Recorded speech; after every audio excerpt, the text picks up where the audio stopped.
सर्व परदेश दौरे आता रद्द करावे असे आदेश मुख्यमंत्री देवेंद्र फडणवीस यांनी दिले। जे दौरे मंजूर झालेले आहेत ते दौरेही रद्द करण्याचे आदेश त्यांनी दिले। पंतप्रधान नरेंद्र मोदी यांनी परदेश दौरे टाळा असं आवाहन केलं होतं आणि नरेंद्र मोदींच्या या आवाहनानंतर मुख्यमंत्री देवेंद्र फडणवीस यांनी हा मोठा निर्णय घेतला आहे।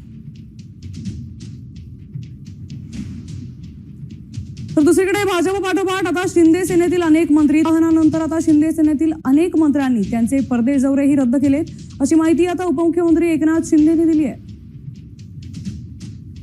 विषयक आवश्यक ज्या गाड्या आहेत तेवढ्याच गाड्या या माझ्या ताफ्यामध्ये राहतील आणि गाड्या देखील जेवढ्या कमी करता येतील तेवढ्या कमी केल्या जातील आणि इलेक्ट्रिक व्हेकलचा जास्तीत जास्त वापर आपण केला पाहिजे। त्याची सुरुवात मी केलेली आहे।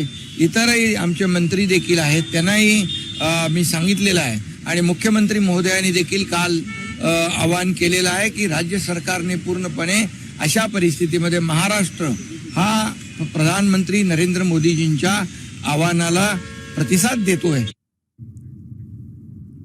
सध्या उपमुख्यमंत्री एकनाथ शिंदेंच्या ताफ्यात 8 गाड्या आहेत। स्वतः शिंदेंनी ईव्हीतून प्रवास करण्याचा निर्णय घेतलाय। एरवी शिंदेंच्या ताफ्यात 17 गाड्या असतात, मात्र पंतप्रधान मोदींनी केलेल्या आवाहनानंतर आता 8 गाड्या दिसून आल्या।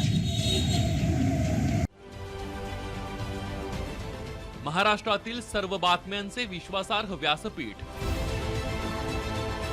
सकाळच्या सर्व सोशल मीडिया प्लॅटफॉर्मला लाईक, फॉलो आणि सबस्क्राईब करा।